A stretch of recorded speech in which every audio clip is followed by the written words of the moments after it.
hrvatski predsjednici. Pravo biti biran za predsjednika Republike Hrvatske imaju hrvatski državljani s navršenih 18 godina. Mandat predsjednika u Republici Hrvatskoj traje 5 godina.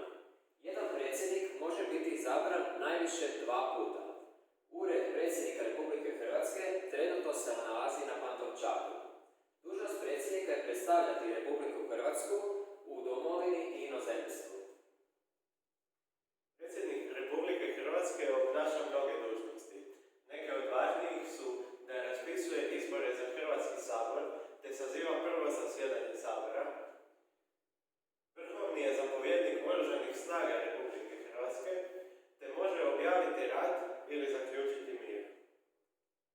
Prvi predsjednik Republike Hrvatske bio je Franjo Tuđman. Bio je odabran 1990. godine te je imao 2 mandata, no preminuo je 1999. godine za vrijeme svog drugog mandata. Sljedeći predsjednik bio je Stjepan Mesić, koji je bio odabran 2000. godine te je također imao 2 mandata i obnašao je dužnost predsjednika do 2010. godine. Treći po redu predsjednik Republike Hrvatske bio je Ivo Josipović. On je 2010. godine osvojio izbore te je obnašao dužnost predsjednika do 2015. godine. Nakon njega slijedi prva predsjednica Republike Hrvatske, Kolinda Grabar-Kitarović, koja je 2015. godine do 2020. godine obnašala tu dužnost. I posljednji predsjednik do sada je Zoran Milanović, koji je 2020. godine bio odabran, te do dana današnjega obnaša tu dužnost. Dr. Franjo Tuđman rođen je 1922. godine u Hrvatskom Zagorju, utemeljitelj je Hrvatske moderne države. 1989.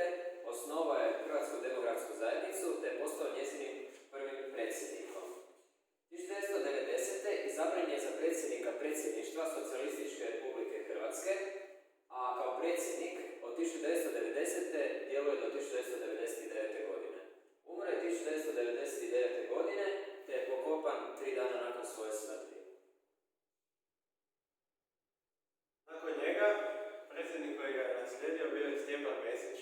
Stjepan Mesić rođen je 24. prosinca 1934. godine, te kao mlad, 70. godinama prošlog stoljeća, je sudjelovao u pokretu za ravnopravnost Hrvatske u tadašnjoj Jugoslaviji, tzv. Hrvatsko proljeće. Bio je osuđen i proveo je 1 godinu u zatvoru. U veljači 2000. godine izabran je za predsjednika Republike Hrvatske, te je tu dužnost obnašao 2 mandata sve do 2010. godine. Za vrijeme njegovog mandata Hrvatska je ušla u NATO savez. Ivo Josipović je sljedeći predsjednik. Ivo Josipović je rođen 1957. godine u Zagrebu. Magistrirao je na Pravnom fakultetu te je također završio i Muzički akademiji u Zagrebu.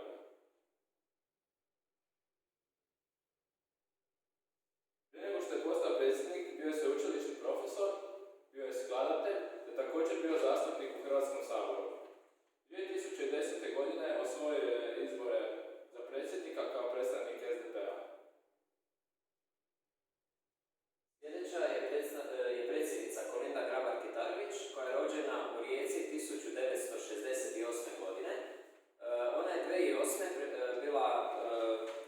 bila veleposlanica Republike Hrvatske u SAD-u, te je 2011. do 2014. bila prva žena u SAD-u. Radi kao prva žena u povijesti kao pomoćnica glavnog tajnika NATO-a. Dužnost hrvatske predsjednice preuzima 2015. te obnaša svoju dužnost do 2020. godine. Za zadnjeg predsjednika Republike Hrvatske izabran je Zoran Milanović, te i on danas obnavlja